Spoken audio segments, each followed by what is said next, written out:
rather be there. It's like 105 degrees here. It sucks.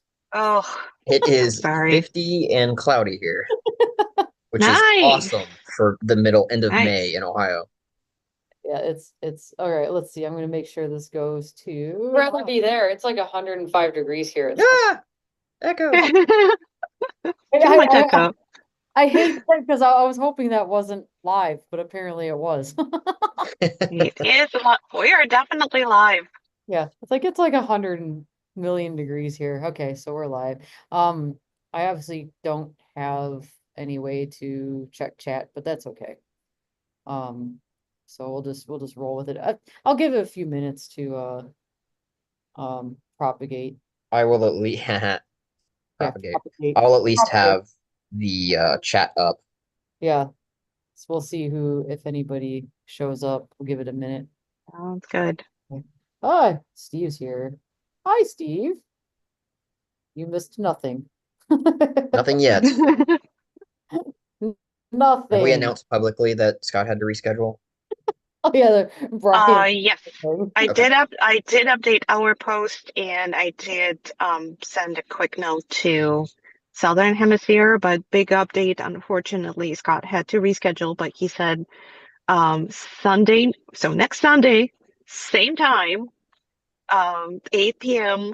Eastern Daylight Savings Time and Okay. 7 p.m. Central Daylight Savings Time. So he is coming with a talk on solar cycle update and all the fabulous solar cycles that are there. So it will be fun. Yes, Okay.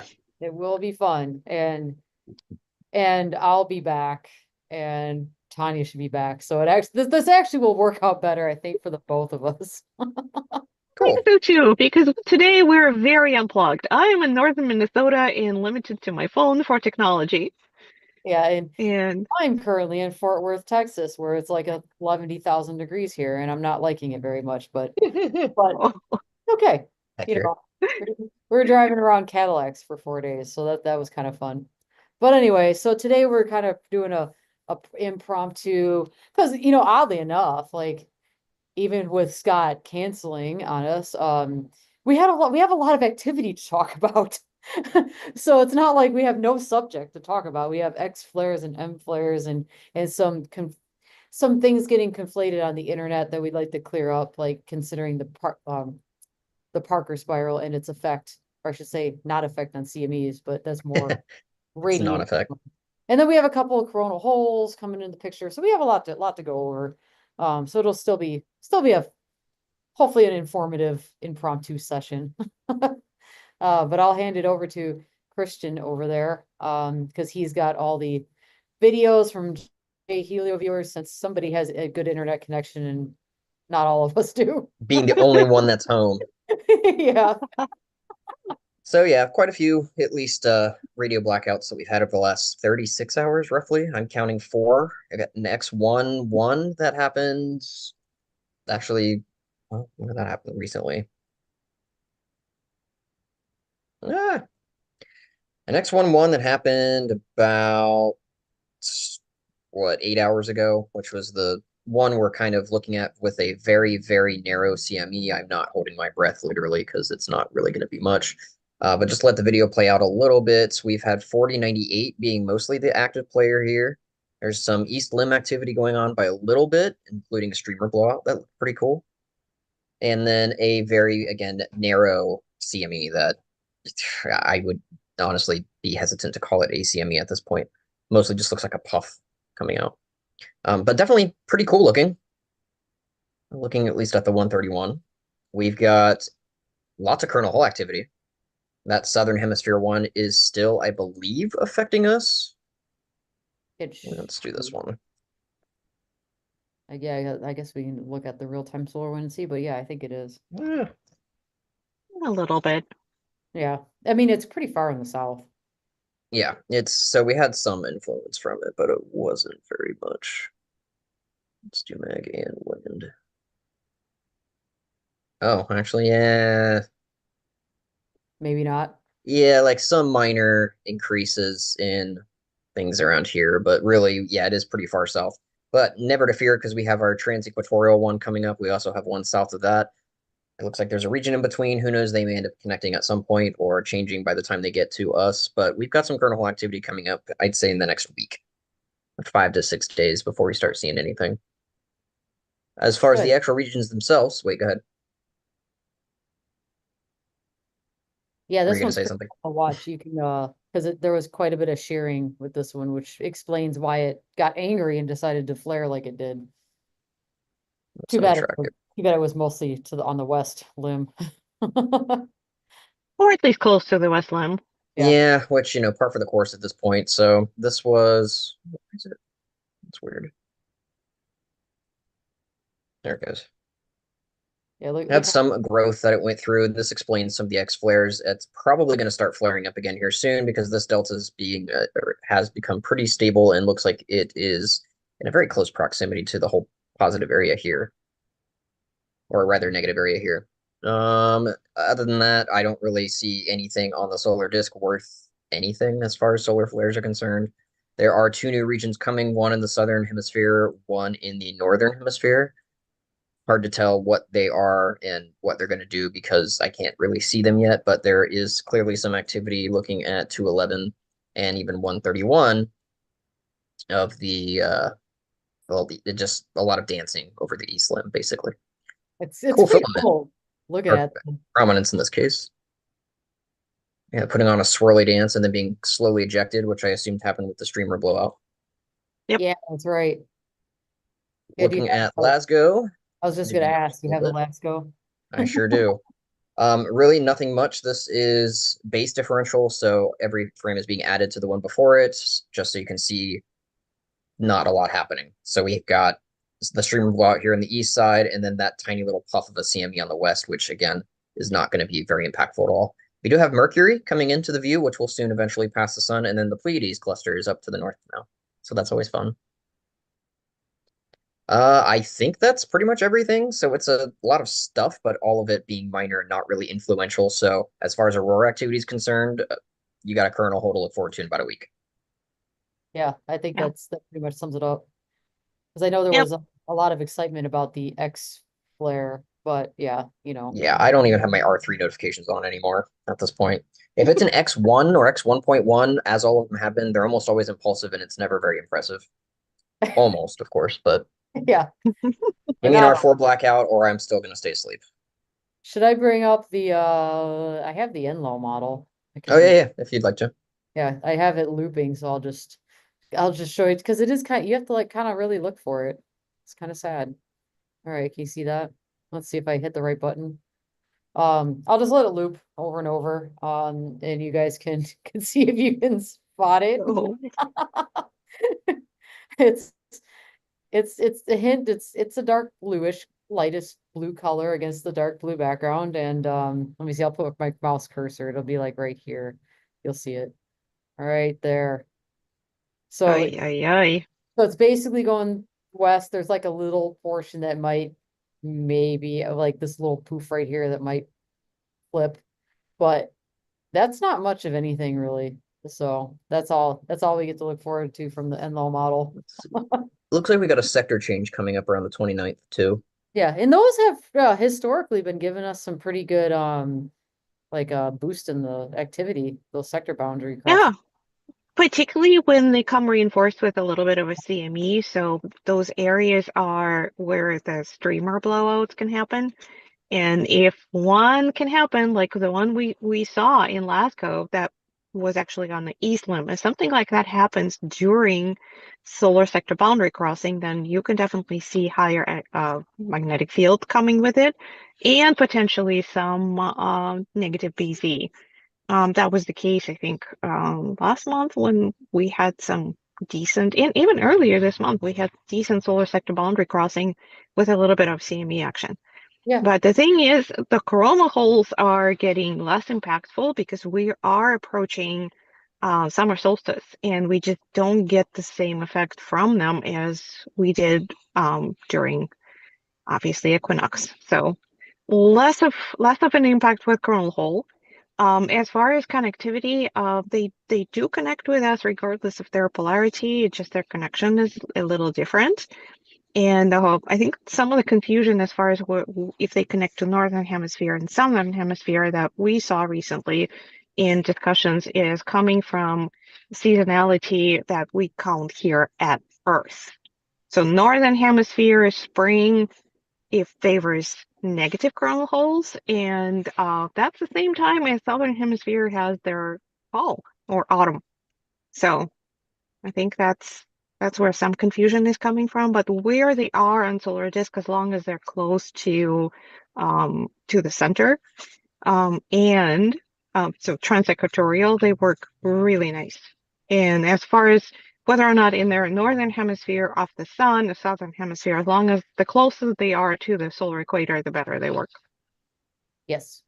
Good, So good explanation. that's what coronal holds. And well, I think we may need a separate stream on Parker spiral and what it does and what it doesn't do. Right, yeah. I It could see that doesn't, being helpful. yeah, because it doesn't bring the CME to us. It brings the radiate or the particles radiation storm. So it's yeah. How did you describe it? Because like CMEs are propagated out radial yeah, I can't Radially. Radially. yeah, So they word. fly Yeah. straight away from the sun. Right. Straight line, more or less.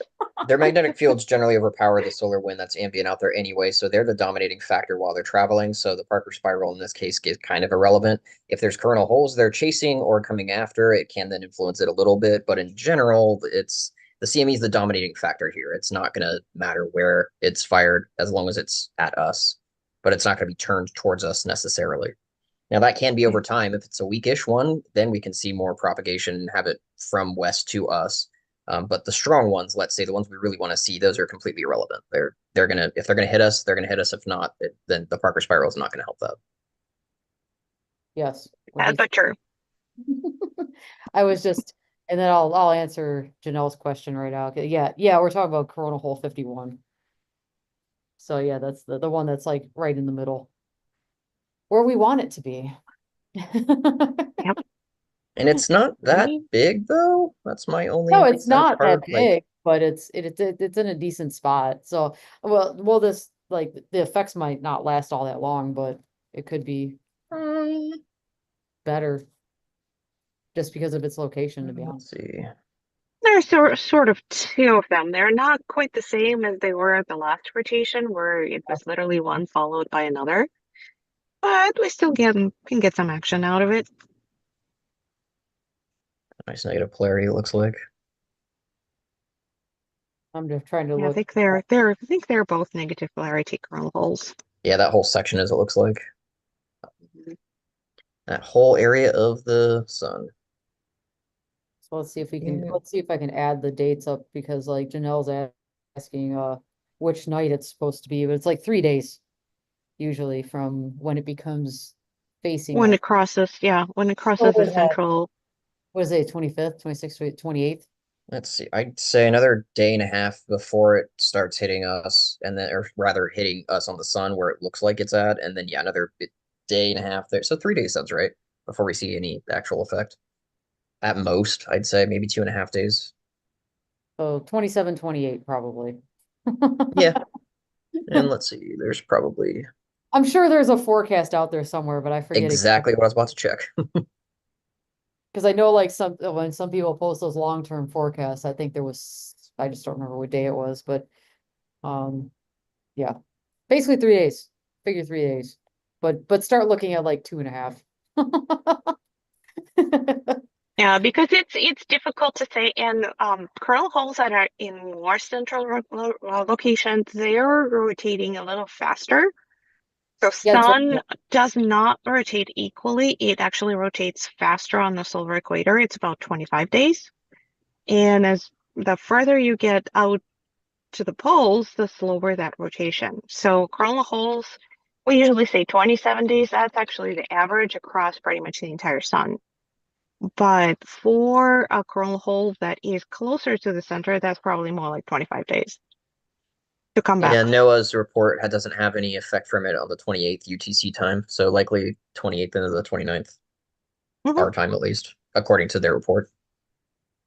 So about 3 days. It's a good. This one's gonna come. Yeah, this one is not a CME. This one will come.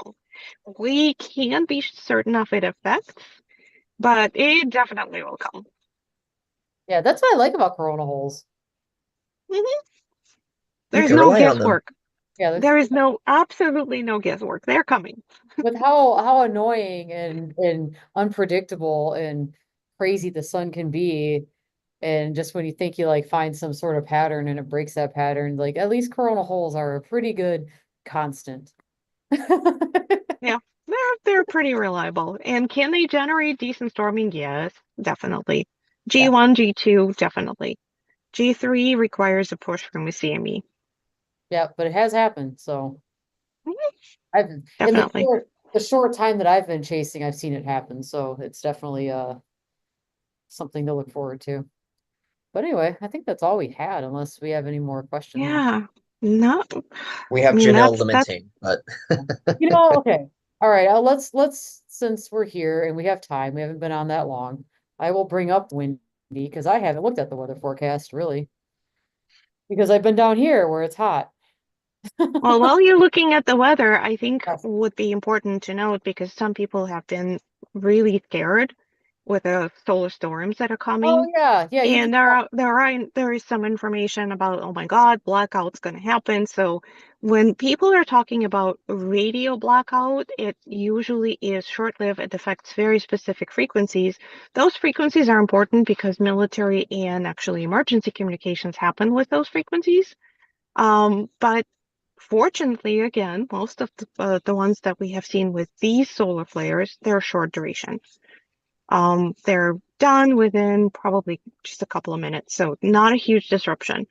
They can affect frequencies down to gigahertz, so we're talking about impact on navigation, GPS, GNSS, and potentially, yeah, that's the same. So satellite phone and lane transponders, and yeah, well, those are the kind of the big ones.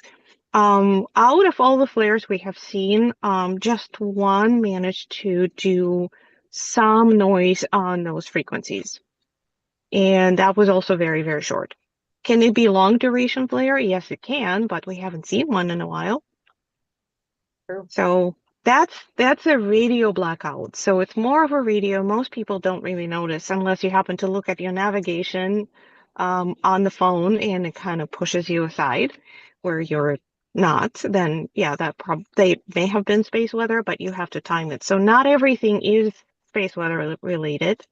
And actually, that's getting blamed for a lot of malfunction lately, particularly with navigation in precision agriculture. There's a video of the farmer who's basically saying, "Yeah, it looks like I plowed, and it's not. The precision is low. It's only 80%." And somebody tells him that this is space weather, but that's very unlikely.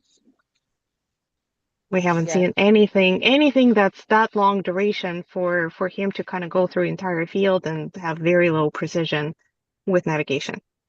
So those are the blackouts. And what people might be worried about is power outage. And for that, you really need a very, very intense storm. And even Gannon storm, yes, that was not the most powerful G5 storm, but fortunately didn't have a lot of power disruptions or power outages. There were power mitigation, so the grid had to do some strategies and to reduce the impact, but not that much. Nobody lost power. And we do have Andrew Renton, who's coming from New to talk to us from Transpower from New Zealand. They had to do some interesting mitigation during the Gannon storms. So he's going to talk to us about impact of solar storms and particularly geomagnetic storms as part of solar storm on power grids. So hopefully people are not going to be as concerned about power grids anymore, at least Yeah. with the smaller storms. At least with the smaller storms. Some can do pretty impressive stuff, but hasn't done anything so far. Not the solar cycle yet. Yeah, keyword. But yeah, we're kind of hoping Yep. that helps mitigate these doom and gloom articles that just I'm still like like, continuously come up. I'm like, "Well, why? What is Yes. what is this one from past week? That's the one that's I'm like, because there was like nothing happening. It Is was that the like, Daily Mail one, yeah, it was which like is a joke of a website? yeah, we're just gonna put this out for the heck of it, whatever. Oh yeah, I was gonna add to Steve's comment because the radio blackout problems do typically are worse at sunrise and sunset because the sun is, you're basically in line with it. You have things in front of it, like whatever your radio controlled thing is. So yeah, definitely sunrise and sunset. There was a airport, I think in Sweden, that had to shut down due to a radio blackout. This was it was during solar cycle 24 too. It was like and it wasn't a particularly strong flare, but it affected the bandwidths that, were needed. Like yeah, 1 gigahertz. So Yeah. that was a long duration flare too. That Yeah. was the issue. So it wasn't impulsive. It was really a long duration flare. That was the issue with it. And it was I think it was sunset or something like that. So yeah, it really Hmm. really affected that. So anyway, back to the weather. I was like, let's talk weather. I will bring up my favorite little website, Windy, and I'm sure this will make some of the people in the Great Lakes region cry a little bit because this is Wednesday into Thursday, and there is that low pressure system that is right over top of Michigan. Womp Mm. womp. So yeah, unfortunately, it looks like it's gonna be, and there's really nothing we can do about that. That's gonna be a thing, and it's gonna have to work its way through. But if we have any lingering effects from it, the following night actually looks better across the board for the except for the eastern part of Michigan. But I mean, further out west, it looks pretty good. It's North Dakota, South Dakota, Washington, Montana. So they'll have Yeah. it's even the western part of Minnesota. But yeah, for us, not so much. I guess I wish I could make it go away, but it's the springtime storms that come in. This is what they do. Low pressure systems. But historically, July, I think it's July, is the Great Lakes area dry or clearest month. So maybe we'll get some reprieve from these low pressure systems. But yeah, looks like yeah, 29th and 30th looks good. So, but yeah, I guess we get to see what happens. Anyway, that's the weather forecast. I'm not as like animated as actual weather people. Might need to work on that, I guess. But Nah, let's keep it as is. yeah. Agreed. Let's see if we have any more questions in the chat, but I'm suspecting probably not too much there. So yeah, it has generals. Every other night is clear. I know. I know. I know. So with that, I guess we can call it a short and sweet day. Hopefully that helped cleared up some of the current events that's been going on and what some of the terms mean and the effects of the Russell McPherson effect that's starting to wane off a bit. That fun Mhm. stuff. But hopefully we'll be back next week with Scott. And then we can talk about the little, maybe some good news about the end of the solar cycle. Maybe, possibly. Maybe. We'll leave everybody with that cliffhanger. So, on that, I will let you guys go, and actually, yeah, it'll be the same time, same place next week. And thanks for watching. Bye. Bye. All right.